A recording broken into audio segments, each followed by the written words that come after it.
বিএনপিতে অন্তপক্ষে 250টি আসন পাবে। বিপক্ষে ছোটখাটো দল এরা অনেকভাবে ষড়যন্ত্র করতেছে, অনেকভাবে অনেক কথা বলতেছে। ওরা এই ক্ষমতা আসবে, জনগণ তো চায় বিএনপিকে। খালি কলেজ বাজে বেশি। আজকে আমাদের দেশ নায়ক জনাব তারেক রহমান আমাদের এই 14 আসনে উপস্থিত হবেন।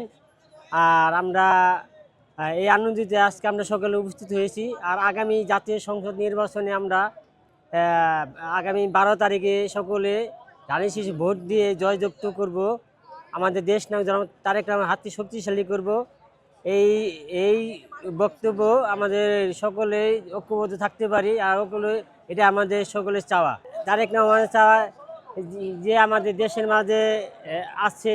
আমরা বিগত 17 বছর এই স্বাধীনভাবে কথা বলতে পারি নাই, গণতন্ত্র নাই। আগামী 12 ফেব্রুয়ারি আমরা এই গণতন্ত্র ফিরে আনবো এই ভোট দিয়ে। ধানের শীষ মার্কে আমরা ভোট দিয়ে জয়যুক্ত করে তার হাতকে শক্তিশালী করব। এই সারা বাংলাদেশের 18 কোটি মানুষের জনগণের প্রত্যাশা। আর আগামীতে যাতে দেশ পরিচালনা করবে তার নেতৃত্বে দেশ আরও ভালো মতো চলবে, জনগণ তার কাছে এটাই আশা। মাঠ পর্যায়ে এখন বিপক্ষে ছোটখাটো দল এরা অনেকভাবে ষড়যন্ত্র করতেছে, অনেকভাবে অনেক কথা বলতেছে। স্বাভাবিক, ভালো মানুষের বিষয়ে অনেকই খারাপ বলতেই পারে, স্বাভাবিক। কিন্তু একমাত্র তার হাতেই দেশ পরিকল্পনাভাবে সুন্দর হবে। জামাতের ব্যাপারে, জামাত ওরা তো 71-এর বিরোধী।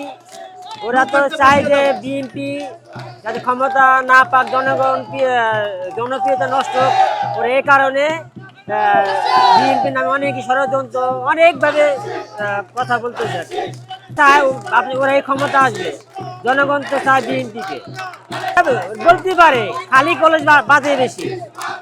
জনগণ চাই বিএনপি কি ক্ষমতা আসো। একমাত্র বিএনপি অতীতেও ভালো করছে, আগামী তো ভালো করবে। বিএনপিতে অন্তপক্ষে 250টি আসন পাবে। এটা আমাদের সারা বাংলাদেশের জনগণের প্রত্যাশা। আমি ছোটবেলা থেকে